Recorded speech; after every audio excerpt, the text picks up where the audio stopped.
Bueno, el pastor Raúl me invitó a predicar este domingo porque el hermano Raúl ya no quiere venir a la iglesia. No sé, está en otra iglesia predicando, ¿no? En Aztlán, ¿se llama? Exatlán. Como Exatlón. Está allá predicando y nos invitó a compartir esta mañana. Y me gustaría que abrieran sus Biblias en Mateo 9. Mateo 9. Todos, ahora sí.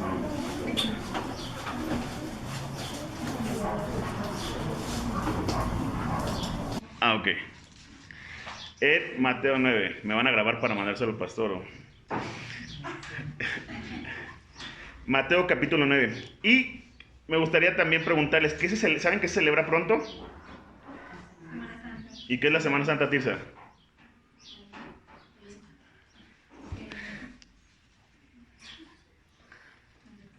¿No sabes qué es la Semana Santa? ¿Alguien que le pueda ayudar? La Pascua. La Pascua. ¿Y qué celebran la Pascua? La crucifixión de Jesús, ¿no? Y la resurrección. La obra redentora, ¿no? Pero si se dan cuenta, creo que los cristianos casi nunca conmemoramos estos tiempos. ¿Por qué? Porque siempre tratamos de que no tener no siempre tener una fecha especial simplemente para recordar eso. Lo tenemos que estar recordando cada domingo, cada constante. Pero en la Navidad no decimos lo mismo, ¿no? En la Navidad sí lo recordamos porque pues hay aguinaldo y hay regalos y hay comida, ¿no? En la Semana Santa a veces la pasamos desapercibida, cuando yo creo que es la semana más importante para nosotros, ¿no? Es la oportunidad más grande que tenemos para compartir el Evangelio. ¿Por qué? Porque se trata de la obra redentora, ¿no? De que Cristo vino, Cristo murió y Cristo resucitó. Pero la Navidad también es importante, no estoy diciendo que no, pero la Semana Santa ahorita se nos hace un tiempo de vacaciones, un tiempo de descanso, cuando yo creo que sería muy importante que viéramos la Semana Santa como una oportunidad para repensar nuestra fe, ¿no?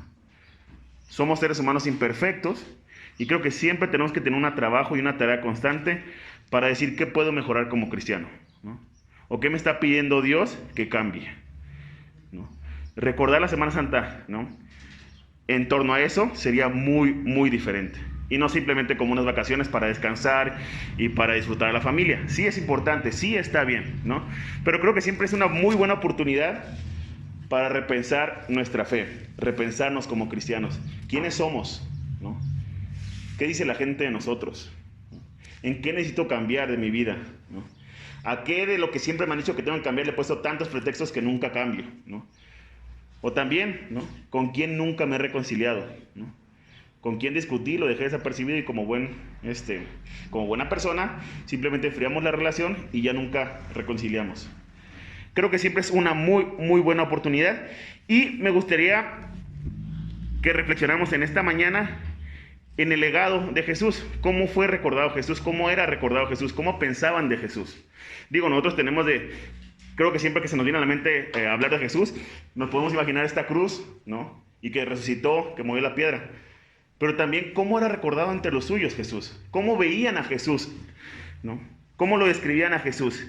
Y en Mateo 9, versículo 35, en versículo 35, le voy a dar lectura. Mateo 9, versículo 35. Dice, recorría Jesús todas las ciudades y todas las aldeas, enseñando en las sinagogas de ellos y predicando el evangelio del reino, y sanando toda enfermedad y toda dolencia en el pueblo. Y yo me pregunto, ¿cómo nos recordarán nosotros como cristianos? ¿No? Bueno, yo voy a ser el gordito simpático siempre, ¿no? Pero ¿cómo nos recordarán como cristianos? Ellos iban todos los domingos a la iglesia, ¿no? Siempre nos cancelaban porque todos los domingos tenían que ir a la iglesia. ¿Y qué más hacían? ¿No? ¿Qué tenemos nosotros o cómo vamos a ser recordados? ¿No? Los cristianos de ahora. Empieza diciendo, recorría Jesús todas las ciudades y aldeas, ¿no? ¿Qué implica recorrer? ¿Qué implica eso? A veces lo leemos y nos damos cuenta que Jesús se dio el tiempo para conocer las ciudades, para conocer las aldeas, para acercarse a nosotros, ¿no? Porque Jesús fácil pudo haber hecho su plan desde un monte y simplemente quedarse ahí y estar predicando todos los días, ¿no? Cantando Jesucristo basta, ¿no? pero no fue así. Él se movía de un lugar a otro, recorría, conocía las necesidades, ¿no? Implicaba salir de la zona de confort, ¿no? Y como decía el canto, ¿no? Donde mis pies pueden fallar, ¿no? Y se acuerdan también cómo a Moisés, cuando Dios le habla, Dios lo mueve de su zona de confort, ¿no? Le pide que se quite las sandalias. Imagínense quitarse las sandalias ahorita. Si se la quita Tirsa va a oler muy feo, ¿no? Pero si nos la quitamos vamos a sentirnos incómodos, ¿no? Dios siempre nos lleva a movernos, ¿no? A salir de nuestra zona de confort. ¿Por qué? Porque es importante conocer, ¿no? Por ejemplo, no es lo mismo a Raúl, que lo conozco desde 2012, ¿no? Que lo conocía y sabía que era famoso y es todo una estrella. Pero no es lo mismo lo que conozco de Raúl que lo que conozco ahora después de haber ido a comer a su casa como 5, 6, 7, 8 veces, ¿no? Ya conozco cuáles son, cómo es Raúl de verdad. No, pero ya conozco más a Raúl, ¿no? Porque me he movido y he estado con él, ¿no? Y así Jesús también conocía las necesidades de su pueblo, conocía las necesidades de nosotros. Dios pudo haber no venido, pero vino a conocernos, vino a estar entre nosotros, vino a enseñarnos, ¿no? Y a veces creo que no valoramos eso, ¿no? Que Jesús recorría tiene que ver con que Jesús se aproximaba a nosotros, ¿no? Y a veces nosotros simplemente nos acercamos a los nuestros, a nuestra familia, y de ahí nos salimos, ¿no? Y que Jesús le pregunta, ¿quién es tu familia? Todos aquellos que hacen la voluntad del Padre. Pero Jesús se movía de un lugar a otro para conocer las necesidades de su pueblo. ¿Qué dice más adelante? Enseñando en las sinagogas de ellos. Jesús enseñaba en las sinagogas de ellos, ¿no? Y predicaba el evangelio del reino. ¿Qué tiene que ver con esto? ¿Qué tiene que ver esto? Porque es importante. Hay muchos textos que hablan de Jesús también que no están en la Biblia, ¿no? Hay textos históricos que hablan de Jesús, ¿no? Tenemos al historiador del primer siglo, Flavio Josefo, que cita mucho a Jesús como un personaje histórico, ¿no? ¿Cuál fue su papel y cómo eso? Y de hecho, hay un personaje que a lo mejor algunos lo conocen, un caricaturista famoso que murió hace como 2, 3 años, de aquí de México, que se llama Ríos, ¿no? Que él explica mucha historia, mucha filosofía en puras caricaturas, ¿no? Incluso, un filósofo ateo, él cuando empieza a hablar de Aristóteles, de Sócrates, y cuando habla de Jesús, dice lo siguiente: Jesús era un profeta que tenía muchos seguidores, ¿no? Y digo, no me voy a poner a pelear con él porque ya está muerto, ¿no? Que era solo un profeta, ¿no? Que tenía muchos seguidores. Pero ¿qué decía? La gente lo seguía porque todo lo que hacía, todo lo que decía, lo hacía, ¿no? Era congruente con su vida. Y creo que a veces es todo un desafío ser congruentes, ¿no? Es todo un desafío. Por eso a veces digo, no, mejor digo que soy cristiano para no meterme en problemas. Mejor que ni sepan que soy cristiano para no meterme en problemas. Porque nos vamos a afrontar, oye, ¿no que tú eres cristiano? Porque el tema de la congruencia está por los suelos, ¿no? El tema de la moral está por los suelos, ¿no? Y a veces somos más conocidos por ser criticones que por ser congruentes con lo que creemos. Y Jesús se arriesgaba a predicar y enseñar porque él estaba seguro de cuál era su misión aquí en la tierra, ¿no? Porque entendía el desafío de la congruencia, ¿no? Y que, por ejemplo, ahorita estamos en campaña electoral. Y todos los políticos nos van a prometer todo, ¿no? Todo. Y sabemos cómo funciona, ¿no? ¿Cómo funciona esto? ¿Cómo luego están escándalos de corrupción? Y no hay congruencia, ¿no? Nuestros contextos de jóvenes, sabemos que existen ahorita los famosos influencers, ¿no? Aquellos que supone que marcan una línea determinada de influencia a las generaciones. Pero cuando nos damos cuenta, de volada están metidos en escándalos sexuales, ¿no? Y no me importan ellos, no me importan los no cristianos, me importan los cristianos, nos deben importar los cristianos, los que hemos decidido seguir a Jesús de manera radical. Y que por una u otra forma no estamos siendo congruentes con lo que predicamos. Porque sí es difícil, ¿no? No es algo que se aprenda de la noche a la mañana. Jesús siempre nos invitaba a un seguimiento radical, ¿no? Y ese seguimiento radical era de congruencia. ¿Y qué enseñaba Jesús? ¿No? El reino, el famoso proyecto del reino, el famoso proyecto divino, el reino de Dios. Y que se dedicó toda su vida a enseñar el reino, ¿no? Incluso casi todas las parábolas que Jesús hacía, todas las figuras que Jesús tenía, siempre decía el reino de Dios semejante a, ¿no? Porque a veces no se podía explicar tenía que ser con cosas tan sencillas para que la gente lo pudiera entender, lo pudiéramos entender. Y ahorita, ¿en dónde está el reino?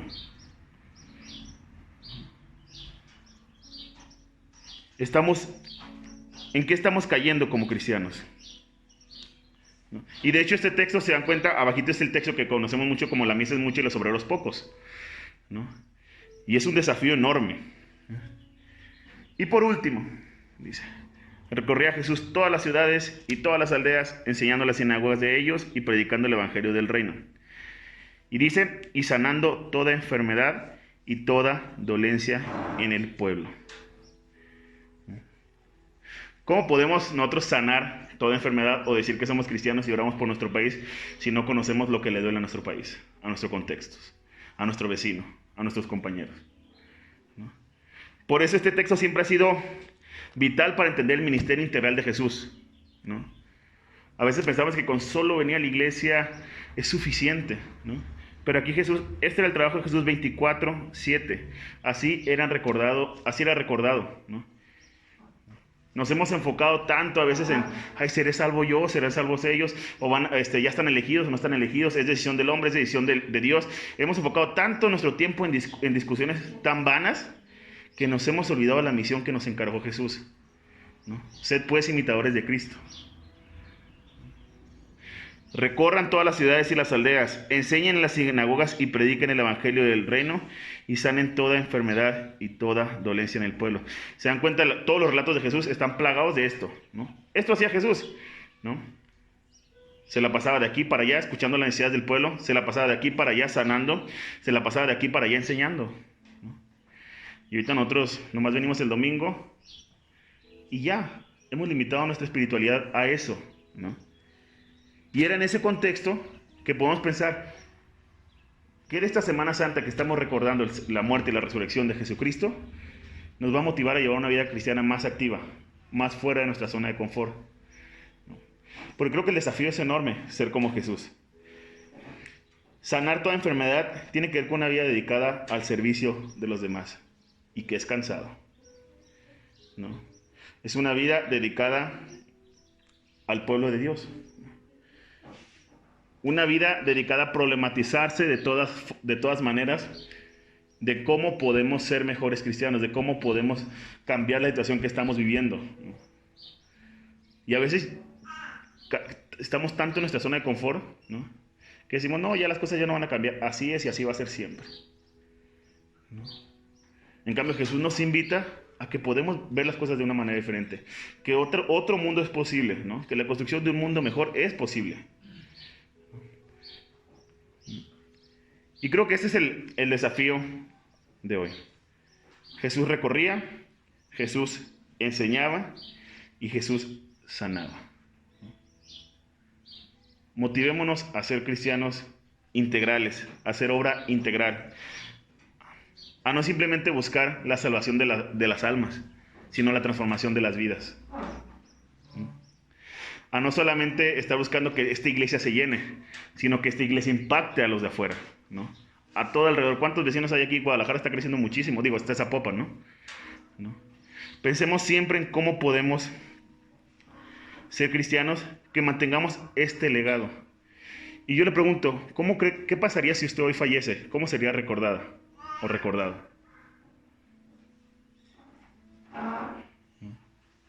¿Qué diría la gente de uno o de una si en dado caso hoy Dios decidiera llamarnos a su presencia? Jesús falleció, Jesús murió y resucitó para que nosotros fuéramos salvos. ¿De qué manera estamos viendo nuestra salvación? ¿Una salvación personal? ¿Una salvación de solo me importa que yo esté bien y los demás no me importan? ¿O una salvación integral a como Jesús nos invita, ¿no? Una salvación que conoce las necesidades, que se mueve, que está de aquí para allá, que está activa, ¿no? Una salvación que se predica, ¿no? Que se proclama, pero también una salvación que sana, ¿no? Que busca sanar las necesidades de su pueblo. Y en la semana platicaba con Fanny y con Eli, estos dos amigos que tengo aquí enfrente, sobre que a veces como cristianos tenemos varias frases para evadir el problema, ¿no? Cuando alguien dice que está en necesidad, voy a estar orando por ti, ¿no? Y esta frase se vuelve así como evadimos el problema porque pues ya a veces ni oramos por ellos, ¿no? Cuando a veces la respuesta de Dios está en la alacena de tu casa, poder compartir un plato de frijol, un plato de comida, ¿no? Pensemos en cuestiones más prácticas, así como Jesús. Jesús sanaba las cosas prácticas. Jesús no le decía, no llegó un cojo y le decía, no, voy a estar orando por ti. Jesús lo atendió, lo sanaba en el contexto del reino, en el contexto donde se proclamaba y se enseñaba el evangelio del reino. Vamos a orar para cerrar este tiempo. Dios, gracias por esta mañana, gracias por la oportunidad que nos das de meditar en tu palabra. Permítenos ser seguidores íntegros tuyos, Señor. Permítenos ser desafiados por tu palabra, de tal modo que queramos ser como tú. Nuestro mundo vive un tiempo muy, muy difícil, muy violento, donde la paz, donde tu shalom tiene que hacerse presente. Tú estás llamando a cristianos y cristianas que estén comprometidos con tu mensaje, con tu proyecto. Permítenos ser de esos seguidores que queremos hacer solo tu voluntad aquí en la tierra. Nos ponemos en tus manos en el nombre de Jesús. Amén.